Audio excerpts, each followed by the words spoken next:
आप सभी के हृदय में विराजमान परमात्मा को मेरी राम राम। तो अब भानु प्रताप राजा शिकार पर निकले हैं। जंगली सूअर को देखकर उनके मन में उत्साह का सागर हिलोरे मारने लगा। शेर को मारना राजाओं के लिए उतनी बड़ी बात नहीं होती जितनी जंगली सूअर को मारना, क्योंकि उस पर काबू पाना लगभग असंभव होता है, लगभग असंभव। तो स्वयं को बहुत अधिक वीर प्रमाणित करने के लिए यदि जंगली सूअर का, और वो भी दांतार सूअर, दांतार सूअर कहते हैं जिसके बड़े बड़े दांत बाहर निकले होते हैं, बहुत भयानक। और ऐसे ऐसे सूअर होते हैं कि जो भैंसे जितने बड़े। और वैसा ही सूअर प्रताप भानु को दिखाई दिया और ललकारा सूअर को कि अब तू बच नहीं सकता, और उसके पीछे घोड़े को लेकर दौड़ पड़े। आवत देख अधिक रव बाजी, चले हूं वराह मरुत गति बाजी। सूअर ने देखा कि घोड़े पर बैठा हुआ एक शिकारी चिल्लाता हुआ उसकी तरफ आ रहा है। समझदार होते हैं सूअर, और समझ तो आ ही जाता है कि कोई शिकार के लिए आया है हमारे। ऐसी स्थिति देखकर तो क्या हुआ, वो सूअर जो था पवन की गति से भागा बचने के लिए। राजा का मुकाबला नहीं किया उसने। पहली दृष्टि में सूअर भागता है, स्वयं को बचाता है, और जब उसे दिखता है कि बचने का कोई मार्ग नहीं बचा, फिर वह सामने वाले को छोड़ता नहीं। ये बड़ी विशेषता है। तो पहले तो वह भाग रहा है बचकर। तुरत कीन नृप सर संधाना, मही मली गए हूं बिलोकत बाना। राजा ने तुरंत बाण का संधान किया और उस पर छोड़ दिया सूअर पर। सूअर भी बड़ा चतुर था, वो भूमि में छिप गया,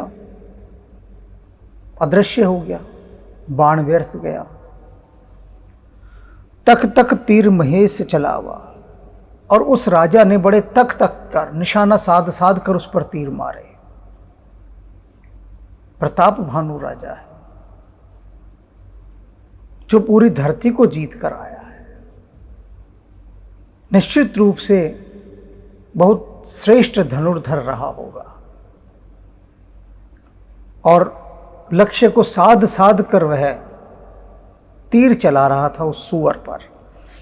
करछल सूअर शरीर बचावा, और वह जो सूअर था वो विभिन्न प्रकार के छल करके, कौशल करके अपने शरीर को बचा रहा था।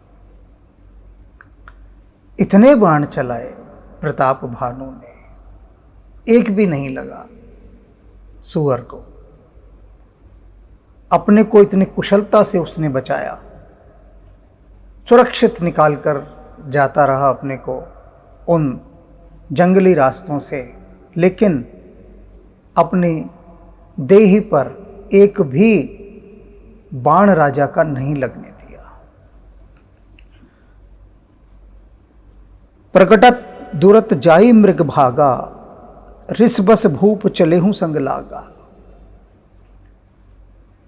कभी प्रकट हो जाता, कभी दूर भाग जाता, कभी दिखाई देता, कभी गायब हो जाता।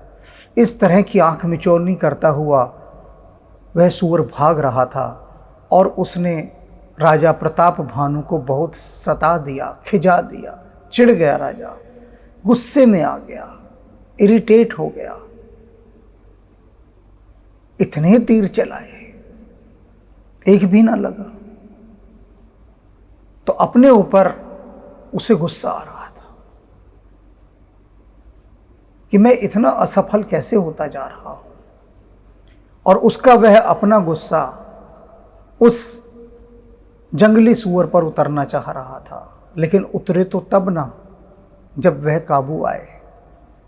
उधर वो ललकार के क्या चला था राजा कि अब तेरा बचना मुश्किल है, अब निभा नहीं हो सकता, अब मैं आ गया हूं। एक ऐसी ललकार, एक ऐसी चुनौती उसने सूअर को दी थी। और यहां क्या हाल हो गया है कि कदम दर कदम नाकामयाब होते जा रहे हैं। असफलता हर तरफ से घेर रही है प्रताप भानु को। एक जंगली सूअर ने बुरी तरह से छका दिया है प्रताप भानु को। रिस बस भूप चलेहूं संग लागा, रिस बस, और अपने इस गुस्से के वशीभूत होकर कि देखता हूं तू कब तक बचता है मुझसे। तो ये जो भीतर का एक गुस्सा उपजा उनके अंदर, उसके वशीभूत हो गया वह राजा। और उसके वशीभूत होने के कारण चले हूं संग लागा, उस सूअर के पीछे पीछे दौड़ता रहा, अपने घोड़े को दौड़ाता रहा। जहां सूअर जाए वहीं पीछे पीछे भागता रहे उसके पीछे। गए हूं दूर घन गहन बराहो, जहां नहीं गजबाजी निबाहो। और उसके बाद दौड़ता दौड़ता वह सूअर घने जंगल में प्रवेश कर गया। इतना घना जंगल कि जहां पर हाथी और घोड़े इनको दौड़ा लेना संभव नहीं था, जा ही नहीं सकते थे, इतना घना जंगल। और सूअर तो घुसता जा रहा था अंदर, भागता जा रहा था। अति अकेल बन विपुल कलेसु, तदपिने मृग मग जय हूं नरेसो। और वन में क्या था कि बहुत क्लेश था, अति क्लेशो, क्लेशु माने बड़ा जटिल वन था, खतरनाक, भयानक, भयंकर। और तदपिने मृग मग जय हूं नरेसो। उसके बाद भी राजा ने उस मृग का, उस अपने शिकार का, उस जंगली सूअर का पीछा नहीं छोड़ा। ये देख लिया कि अब ऐसे जंगल में इसने प्रवेश कर लिया है कि घुसना मुश्किल है, तो अब तो पीछा छोड़ दो, लौट जाओ अपना। नहीं मिल रहा शिकार तो कोई बात नहीं, लेकिन ऊपर बात क्या कह दी गई है, रिसवश, गुस्से के वशीभूत हो चुका था वो। अब उसका अपने पे काबू नहीं रहा था। तो जब मनुष्य क्रोध के वशीभूत हो जाता है तो उसके बाद एक जंगली जानवर भी उसे भटका देता है, वो भी उसे अपने पीछे पीछे दौड़ाता है। एक बहाना साथ लग लेता है व्यक्ति को भटकाने के लिए, और यहाँ पर वही एक बहाना था। वरना यहाँ यदि अभी समझदारी से काम लिया होता, दूरदर्शिता से काम लिया होता, तो सोचता राजा कि छोड़ो, जाने दो, क्या पीछे भागना, हम और शिकार करेंगे। और इतने कर लिए, इतने हिरण मार लिए, हो गया शिकार। अब नहीं जंगली सूअर काबू में आ रहा तो जाने दो, लेकिन लगता है हिट ही होगी अपनी। लौटकर जब जाऊंगा तो सारे अंगरक्षक, सैनिक सब होंगे और पूछेंगे महाराज उस जंगली सूअर का क्या हुआ। तब क्या बोलूंगा कि मेरे काबू नहीं आया, भाग गया, तो बड़ी लज्जा आएगी ये कहते हुए। और यह कहना कितना अच्छा होगा कि देखो सूअर का शिकार करके हम आए हैं। तो बस ये कहना मिल जाए कि हम सफल होकर लौटे हैं, इसके लिए पीछे उस सूअर के भागता रहा है राजा। कोल बिलोक भूप बड़ धीरा। उस सूअर ने क्या देखा कि ये तो बड़ा धैर्यवान राजा है, पीछा ही नहीं छोड़ रहा, बहुत जिद्दी है, मान ही नहीं रहा। भागता भागता सूअर भी थक गया। उसने कहा इससे तो राम बचाए, पीछा ही नहीं छोड़ रहा है ये तो। उसने समझदारी से काम लिया सूअर ने, और क्या किया, भाग पैठ गिरी गुहा गंभीरा। गुफा थी एक बहुत बड़ी गहरी पहाड़ के अंदर। उस गुफा में जाकर घुस गया वो सूअर।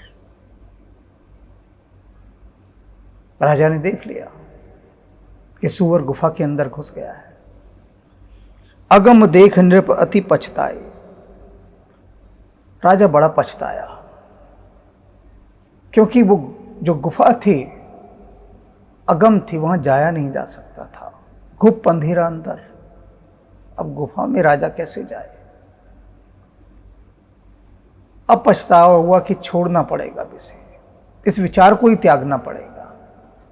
तो त्याग दिया कि चलो अब लौटते हैं।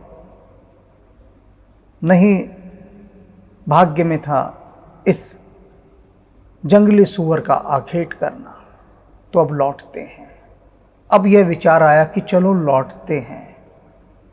तो जैसे ही यह विचार आया लौटते हैं, फिरे हूं महावन परे हूं बुलाए, पर लौटे कहां?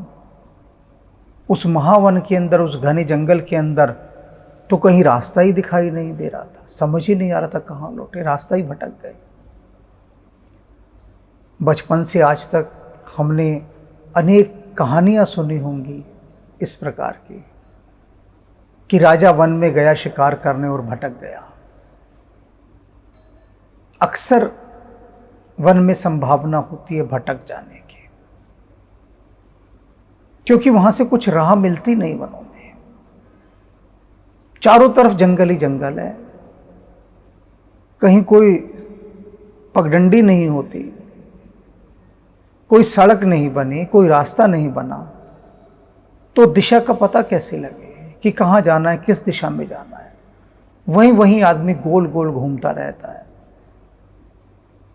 और जिस समय की ये घटना है तब तो कंपास नहीं होते थे कि कंपास है उससे देख लिया, दिशा निर्देशक चुंबक वाले। और आज होते हैं तो आज भी लोग भटक जाते हैं, क्योंकि वनों के अंदर कई बार इतना भ्रम पैदा हो जाता है कि इतने गहन और सघन होते हैं कि निकल नहीं सकते। तो राजा भी भटक गया वहां पर। अब होश आया कि कहां आ गए हम, समझ ही नहीं आ रहा।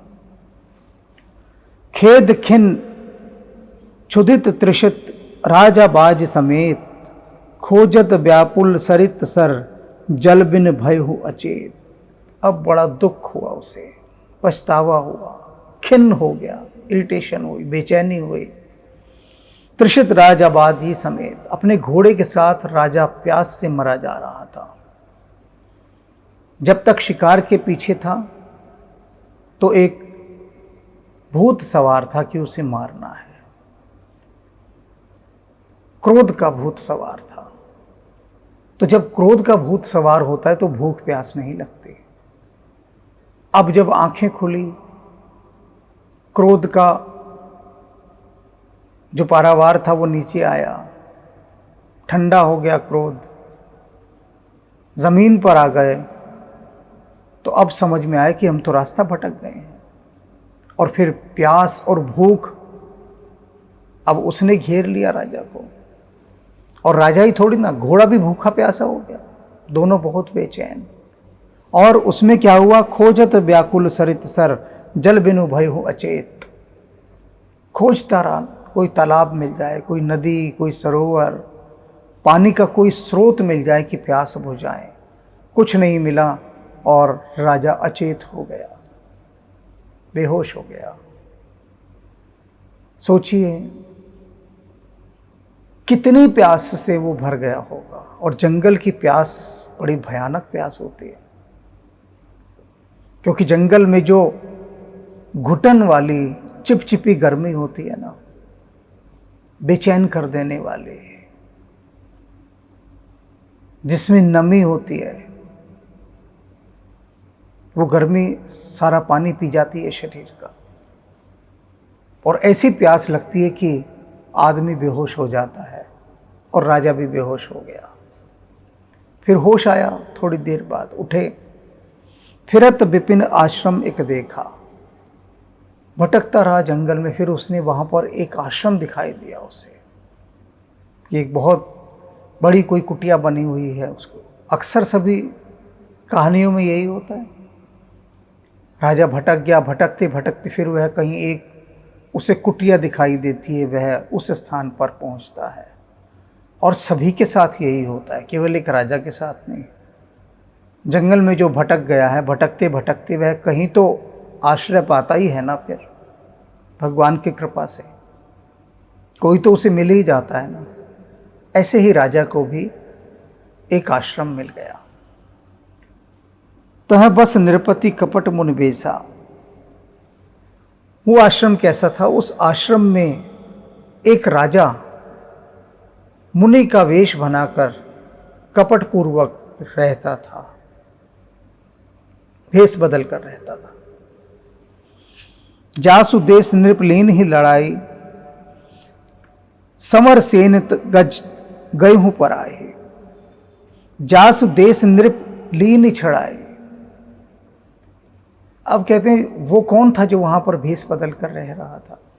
वह राजा, वह था भानु प्रताप से पराजित हुआ एक राजा। विश्व विजय पर जब प्रताप भानु निकले थे तो उसने उस राजा को भी जीत लिया था, हरा दिया था, पराजित कर दिया था।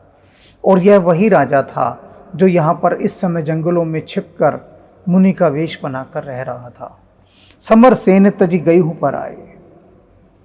उसने अपनी सेना को छोड़ दिया था क्योंकि पराजित हो गया था और भागकर वह इन जंगलों में आ गया, यहाँ रहने लगा, जिससे कोई उसे पहचान ना पाए।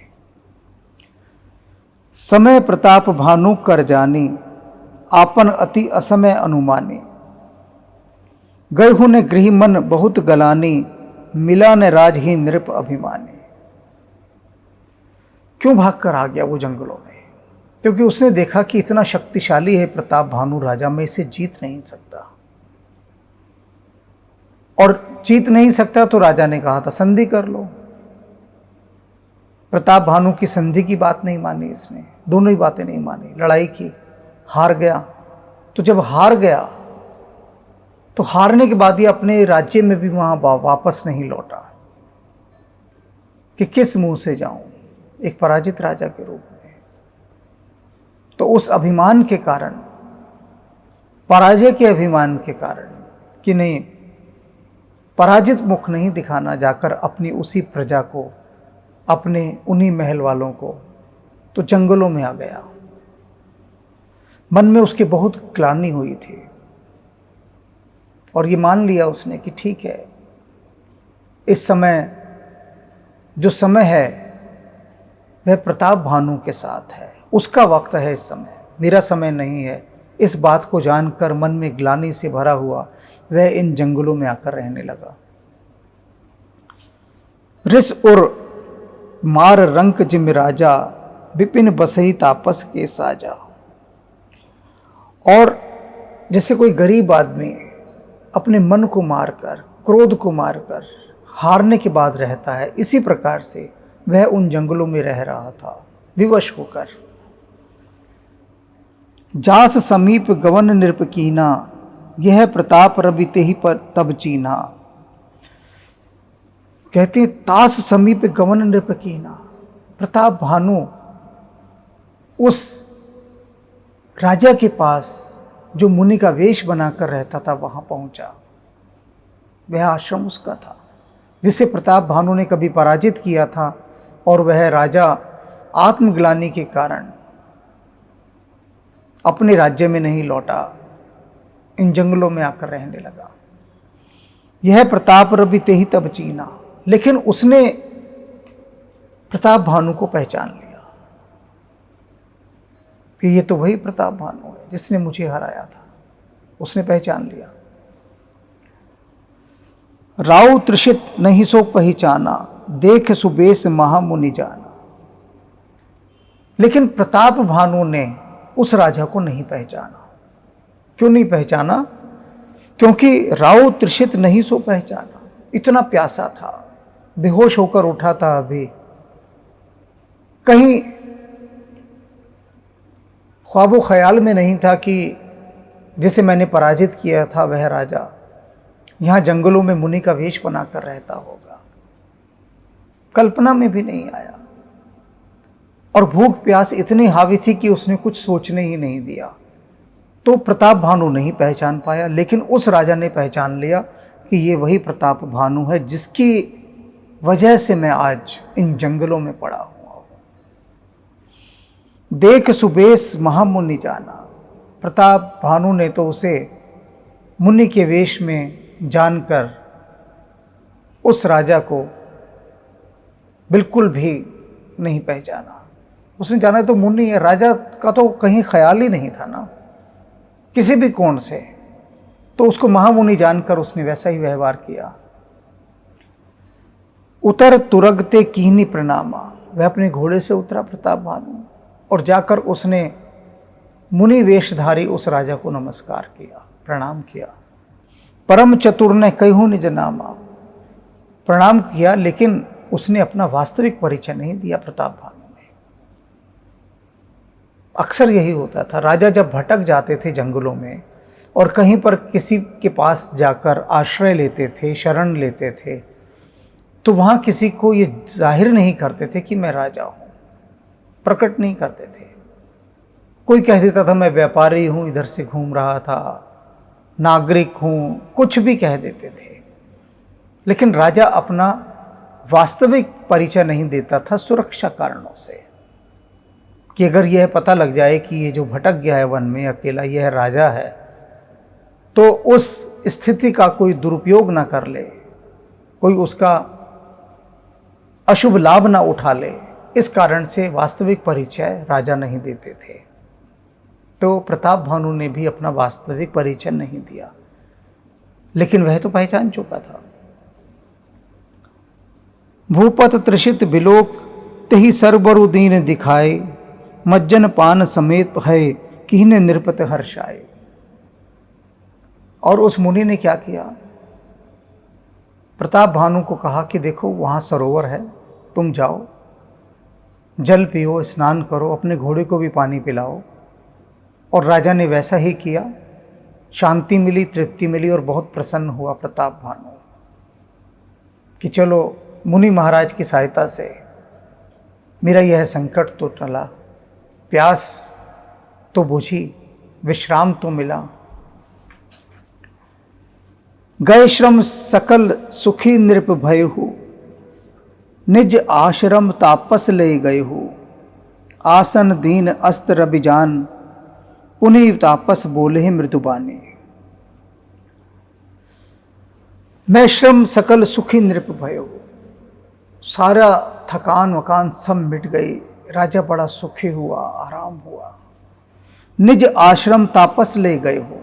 और फिर वह मुनि राजा को अपने आश्रम में ले गया, बिठाया, सत्कार किया।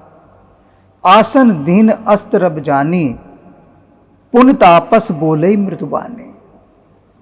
और यह जानकर कि सूरज छुपने वाला है, उस मुनि ने बड़ी मधुर वाणी में राजा से कहा, को तुम कसबन फिर हूं अकेले। तुम इन जंगलों में अकेले क्यों फिर रहे हो भाई, क्या कारण है? यहां तो कोई आता ही नहीं इन जंगलों में और तुम अकेले फिर रहे हो। सुंदर जुबा जीव पहिहेले। इतनी अच्छी तुम्हारी वाणी है, इतना अच्छा तुम्हारा पहनावा है। चक्रवर्ती के लक्षण तोरे, और तुम्हारे लक्षण मैं देख रहा हूं, तुम्हारे लक्षण तो चक्रवर्ती सम्राट वाले हैं। अब क्यों कहा उस मुनि ने? क्योंकि वह जो मुनि था वह तो पहचान गया था कि ये प्रताप भानु राजा ही है।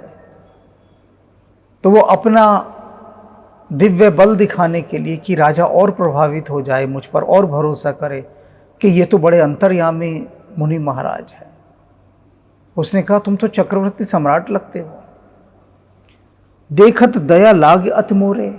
और तुम्हें इस दशा में देखकर तो मुझे बड़ी दया आ रही है कि ऐसा चक्रवर्ती सम्राट के लक्षणों से युक्त कोई व्यक्ति इस तरह से मारा मारा भटकता हुआ वनों में फिर रहा है। बहुत दया आ रही है तुम्हें देखकर। ऐसा मधुर वाणी में उस मुनि ने कहा। नाम प्रताप भानु अवनीसा, तासु सचिव मैं सुनु मुनीसा। अब अपना परिचय देने की बारी आई तो प्रताप भानु ने क्या कहा कि इस धरती पर जो प्रताप भानु नाम का राजा है ना, मैं उसका सचिव हूँ, सेक्रेटरी हूँ मैं उसका, ऐसा बोला। स्वयं अपना नाम नहीं लिया। और ये भी समझ में आ जाए मुनि को कि जो उनका अनुमान है वह सही है कि यह कोई राज महल से जुड़ा व्यक्ति है, साधारण व्यक्ति नहीं है। और इससे अधिक चतुराई या झूठ प्रताप भानु बोलना भी नहीं चाह रहे थे। वे ऐसा झूठ बोलना चाह रहे थे जो सत्य के कुछ तो निकट हो। तो वही उन्होंने कहा कि प्रताप भानु राजा का मैं सचिव हूँ। फिरत अहेर परहूँ भुलाई, आखेट के लिए निकला था जंगल में, परहूँ भुलाई और रास्ता भूल गया हूँ, भटक गया हूँ। खड़े बड़े भाग देखूं पद आए, और मेरा सौभाग्य देखिए कितना बड़ा है कि आपके चरण कमलों को देखने का मुझे सौभाग्य प्राप्त हुआ। भटक तो गया लेकिन फिर भी बड़ा भाग्यशाली हूं कि आपके चरणों के दर्शन करने मुझे प्राप्त हो गए। हम कहे दुर्लभ दरस तुम्हारा, कहते मैं कहाँ भला, कहाँ मुझे आपका दर्शन हो सकता था। आपके ये दुर्लभ दर्शन मुझे प्राप्त हो गए। जानत हो कछु भल होनहारा, अवश्य ही परमात्मा वो जो होनहार है मेरा कुछ भला चाहता है, मेरा कुछ कल्याण चाहता है। तभी तो उसने उस सूअर को इतना दौड़ाया और दौड़ा दौड़ा कर मुझे यहाँ तक ले आया, आपके दर्शन कराए। आपके दर्शन करने में ही निश्चित रूप से मेरा कुछ न कुछ कल्याण छिपा है। राजा भानु प्रताप मन ही मन ये मान रहे हैं कि लगता है होनहार उनका कुछ कल्याण करना चाहता है। तभी उसने इस महामुनि के दर्शन हमें कराए। कह मुनि तात भय हूं अंधियारा। राजा की ऐसी बात सुनकर वह मुनि बोला कि सुनो पुत्र, अब अंधेरा होने वाला है, भयानक जंगल है, तो ऐसे में तुम कहाँ घर जाओगे अपने। जोजन 70 नगरू तुम्हारा, तुम्हारा जो नगर है, नगरी है, 70 योजन दूर है इस जंगल से। तो अब इस रात को तुम कहाँ जाओगे। तो ऐसा करो, निशा घोर गंभीर बन, पंथ ने सुनहु सुजान, बस हूँ आज अस जान तुम, जय हूँ होत बिहान। ये जो जंगल है ना बड़ा भयानक है, और रात को तो और भयानक हो जाता है। रास्ता मिलना बहुत मुश्किल होता है। तुम भटक ही गए हो तो तुम रात को नहीं जा सकते।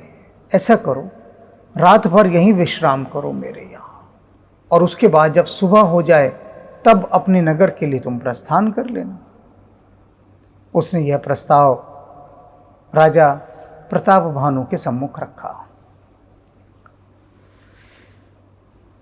तुलसी जस भवतव्यता तैसी मिलहे सहाय, आपुन आवही ताही पही, ताही जहां चेल ले जाए। कहते हैं जो होनहार है, तुलसीदास कहते हैं, बड़ा बलवान है।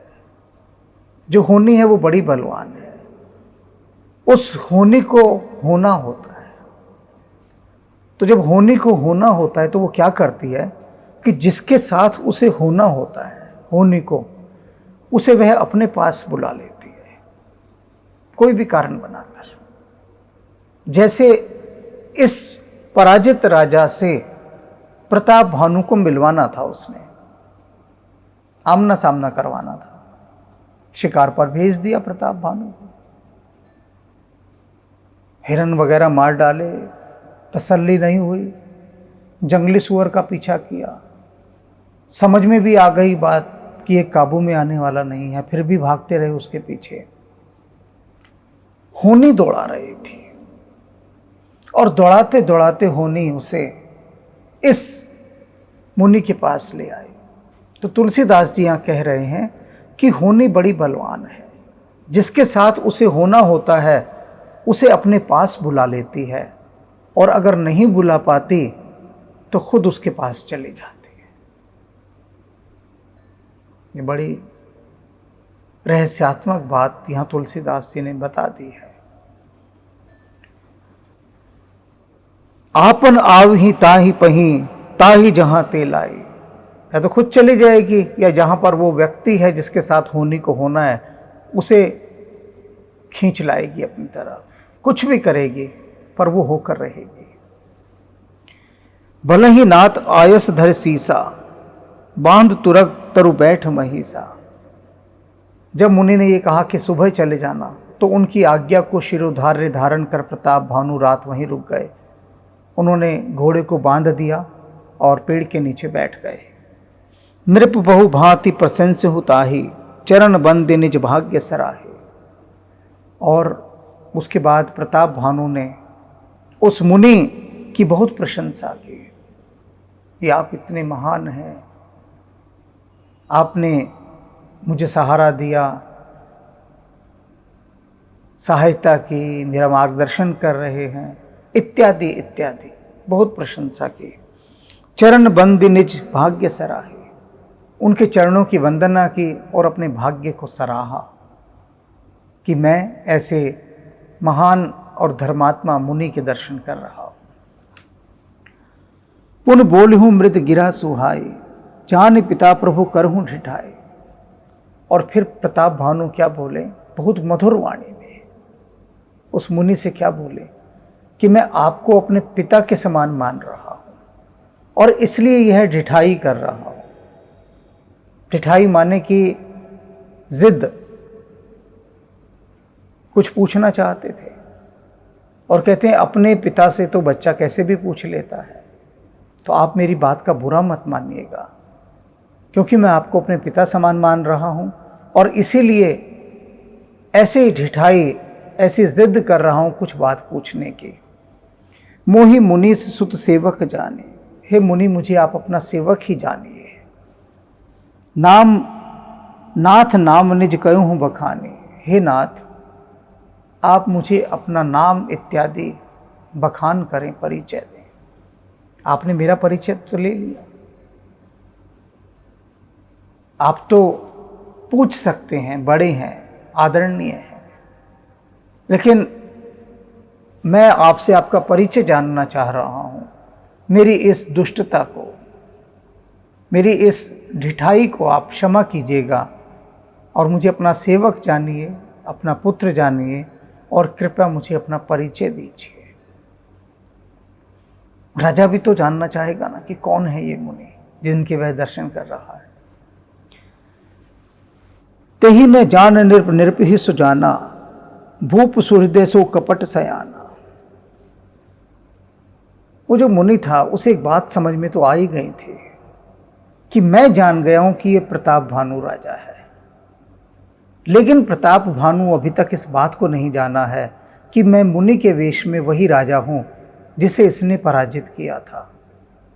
और इस अवसर का लाभ उठाने के लिए उसके मन में कपट आया, छल आया कि अब मैं राजा का कुछ अहित करूं इस अवसर का लाभ उठाकर।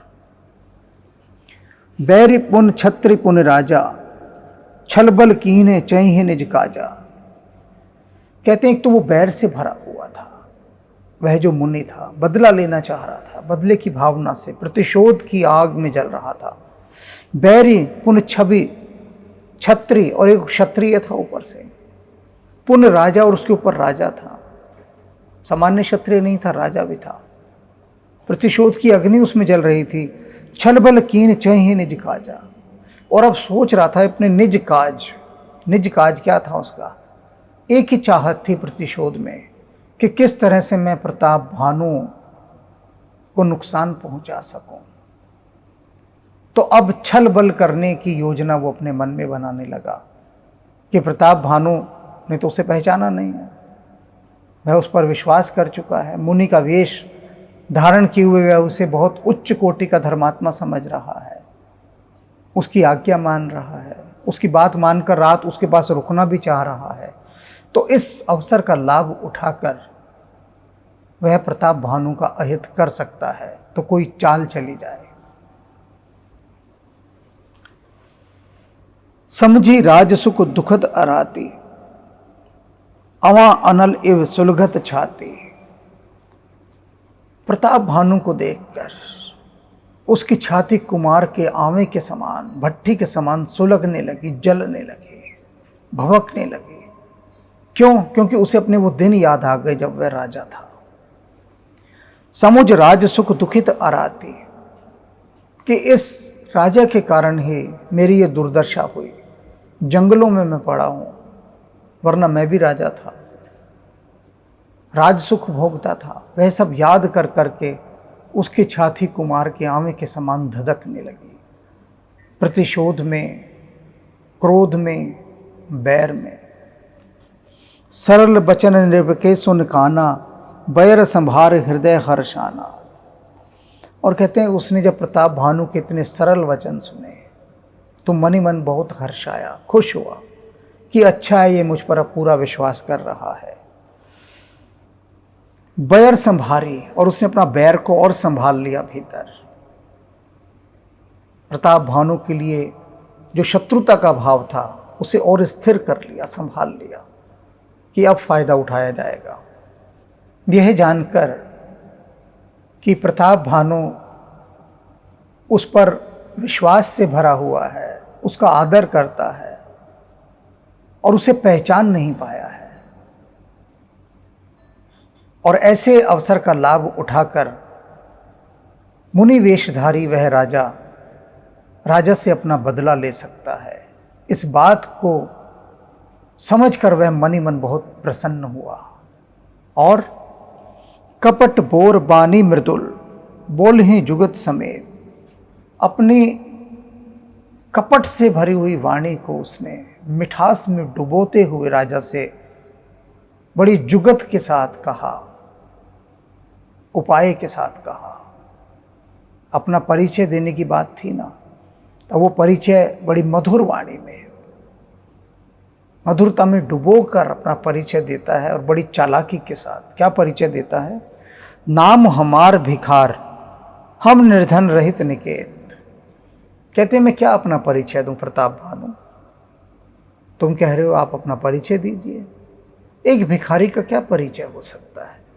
मैं तो भिखारी हूं, निर्धन हूं और रहित निकेत, अनिकेत हूं, मेरा कोई घर बार ही नहीं, जंगलों में रह रहा हूं, तुम देख ही रहे हो।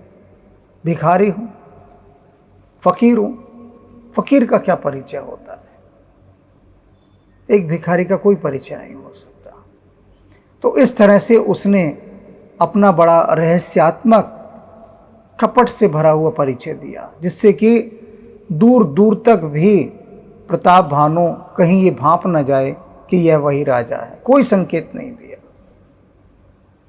ऐसा एक उलझा हुआ परिचय दे डाला। अब उस परिचय को सुनकर प्रताप भानु क्या कहते हैं, बहुत प्रभावित हुए उस परिचय को सुनकर, और क्या कहते हैं। कह नृप जे विज्ञान निधाना, तुम है सरीखे गलित अभिमाना। कहते हैं कि हे मुनि, आप जैसे ही लोग वे होते हैं जो ज्ञान और विज्ञान के जानने वाले हैं। तुम सरीखे गलित अभिमाना, आप ही वे लोग हैं जिन्होंने अपने अभिमान को गला दिया है, गिरा दिया है। इतना गिरा दिया है अपने अभिमान को कि अपना परिचय भी छोड़ दिया। निश्चित रूप से आप महान आत्मा हैं, महापुरुष हैं, जो आपने अपना ऐसा परिचय दिया है। सदा रही अपन को दुराए, और आप जैसे ही ऐसे महापुरुष सदा अपना अहंकार भूल कर रहते हैं। अपन को अपना कोई परिचय नहीं देते, कोई शान नहीं दिखाते कि मैं ये हूँ, मैं वो हूँ। अपना परिचय तक छोड़ देते हैं, सब भूल जाते हैं। तो आप तो वही बहुत दिव्य आत्मा है, महापुरुष हैं, ज्ञान और विज्ञान सबके जानने वाले हैं। और आप जैसे लोग इसी तरह से छुप कर रहते हैं, और छुप कर रहते हुए कुबेश बनाकर कि कोई पहचान ही ना पाए, अपना कल्याण मनाते हैं। छिप कर रहने में ही अपना भला समझते हैं। आप जैसे महापुरुष लाइमलाइट में नहीं आते, सामने नहीं आते, अपना प्रचार प्रसार कुछ नहीं चाहते, छिप कर रहते हैं, क्योंकि आपने अपना अभिमान गिरा दिया है। ऐसी ही पंक्ति बुल्ले शाह की एक आती है। वे कहते हैं, चल बुलिया चल उत्थे चलिए, जिथे वसन सारे अन्ने, ना कोई साड़ी जात पिछाणे, ते ना कोई सानू मन्ने।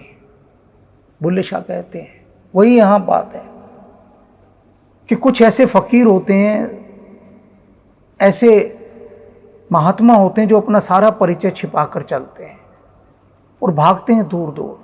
जैसे बुल्ले शाह कहते थे कि चल बुलिया चल उत्थे चलिए, अपने आप से कहते हैं बुल्ले शाह, वहाँ चल तो जिथे वसन सारे अन्ने, जहाँ सारे अंधे लोग रहते हों।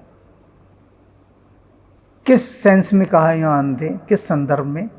कि जहाँ बुल्ले शाह रहते थे वहाँ उनकी महिमा को लोग जानने लगे थे, और जब जानने लगे थे तो हर समय भीड़ लोगों की।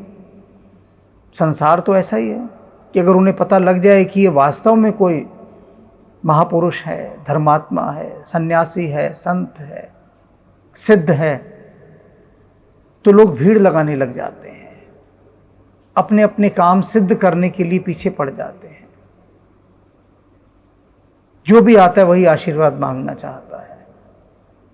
तो लोग जानने लगे थे बुल्ले शाह को, तो वो बुल्ले शाह परेशान हो गए कि इस तरह से तो भक्ति हो ही नहीं सकती। हम तो हर समय उसकी ही ख्यालों में रहना चाहते हैं, उसकी ही याद में, उसका ही सुमिरन करते हुए, और इधर लोग सुमिरन ही नहीं करने देते।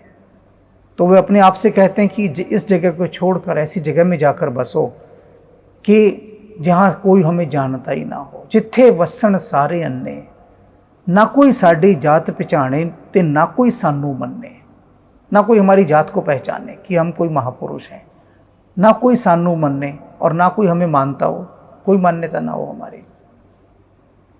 लोग दूर दूर से निकल जाएं वही अच्छा। तो प्रताप भानु कहता है, आप उस कोटि के संत महात्मा हैं जो उस उच्च अवस्था पर पहुंच चुके हैं कि जहां अपना परिचय भी खो देते हैं। अनेक ऐसे मैं सन्यासियों से मिला हूं जो इतना छिप कर रहते हैं, जैसे ये रह रहा था यह सन्यासी, कि कोई उन तक पहुंच ही नहीं सकता, और भूले भटके कोई पहुंच भी जाए तो उनका व्यवहार ऐसा होता है कि आपको यह लगेगा कि यह आदमी तो कोई संत महात्मा नहीं है। गुरजीएफ के पास लोग आते थे ये सुनकर कि वो बहुत पहुंचा हुआ सिद्ध पुरुष है, बुद्धत्व को उपलब्ध।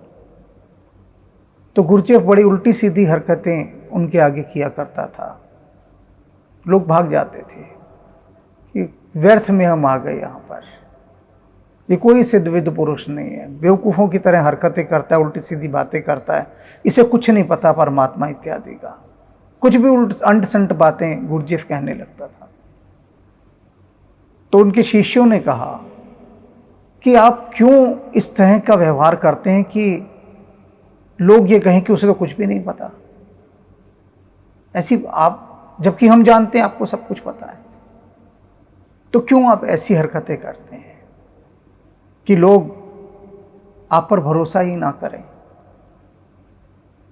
तो गुरजीएफ क्या कहता है कि तुम भी इन लोगों की तरह इसी भीड़ में आए थे, तो तुम क्यों नहीं लौट गए? तुमने क्यों भरोसा किया मुझ पर? तो उनके शिष्य कहते कि हम में तो आपके भीतर से वह सुगंध आ रही थी कि आपने उसको पा लिया है, आपने उसको जान लिया है, तो हम पर आपकी ये हरकतें कोई असर ना दिखा सकी। तो गुरजीएफ कहता है, इसीलिए मैं चाहता हूँ कि जो फालतू की भीड़ है, व्यर्थ के लोग हैं, वे सब भाग जाएं।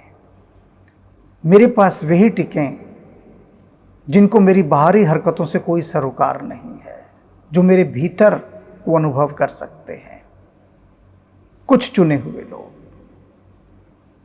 तो इसीलिए ऐसे महात्मा का स्वरूप जानकर प्रताप भानु उस मुनि की प्रशंसा करने लगा, स्तुति करने लगा। कहानी बहुत रोचक, गहरी और रहस्यात्मक होती जा रही है। इस रहस्य के जंगल में चलेंगे आगे। अभी हमें भी थोड़ी भूख प्यास लगाई है, थोड़ा विश्राम कर लें। ऐसा ना हो कि कथा कहते कहते ही राजा की तरह बेहाल हो जाएं। शेष कल। आवत देखी अधिक रव बाजी, चलऊ बरा मरोत गति बाजी। तुरत कीन निप सर संदाना, मही मिल गयो बिलोकत बाना। तकी तकी तीर महिष चलावा, करि छल सुअर शरीर बचावा। प्रगटत दुरत जाई मृग बागा, ऋष बस धूप चलऊ संग लागा।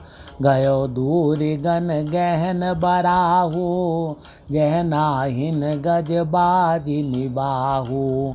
अति अकेल बन विपुल कलेसु, तदपि न मृग मग तजहि नरेसु।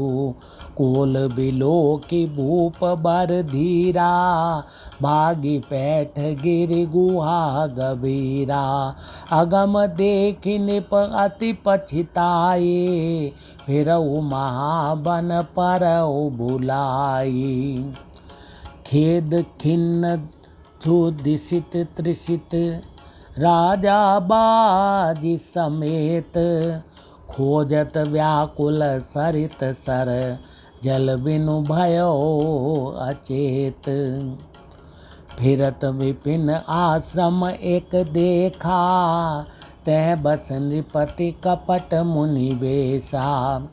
जासु देश नृपलीन छड़ाई, समर सेन तज गयो पराई। समय प्रताप बानु कर जानी, आपन अति असमय अनुमानी। गयो न गृह मन बहुत गलानी, मिला न राजहि नृप अभिमानी। ऋष उर मारी रंक जिमि राजा, विपिन बसहि तापस कै साजा।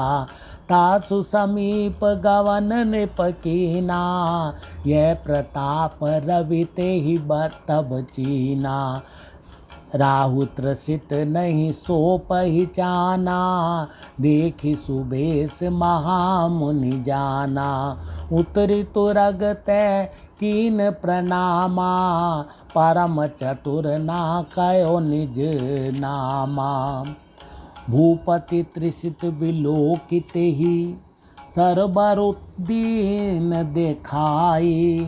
मज्जन पान समेत है, कीन नृपति हर साई। गै श्रम सकल सुखी नृप भयऊ, निज आश्रम तापस लह गयऊ। आसन दीन अस्त रवि जानी, पुनि तापस बोलऊ मृदुबानी। को तुम कस बन फिरऊ अकेले, सुंदर जुबा जीव पर हेले। चक्रवती के लक्षण तोरे, देखत दया लागी अति मोरे।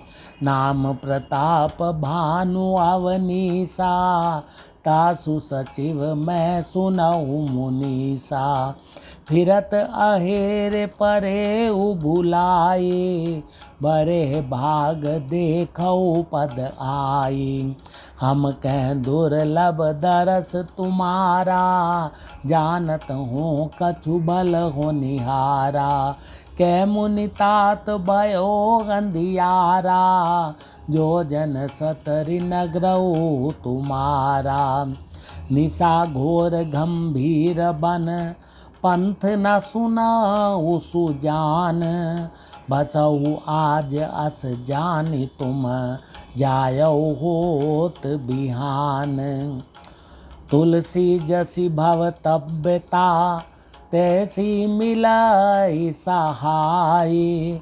आपुन आवई ताहि पही, ताहि तहाँ ले जाई। भलै नाथ आयुष धरि सीसा, बांधि तुरग तरु बैठ महिषा। नृप बहु भांति प्रशंसहु ताहि, चरण बंदी निज भाग्य सराही। पुनि बोलऊ मृदु गिरा सुहाई, जानि पिता प्रभु करऊँ ठिठाई। मोहि मुनीस सुत सेवक जानी, नाथ नाम निज कयऊ बखानी। तेहि न जान नृप नृपहि सो जाना, भूप सुहद सो कपट सयाना। बैरी पुनि क्षत्रिय पुनि राजा, छल बल कीन चहै निज काजा। समुझि राज सुख दुखित अराती, आवा अनल एव सुलगई छाती।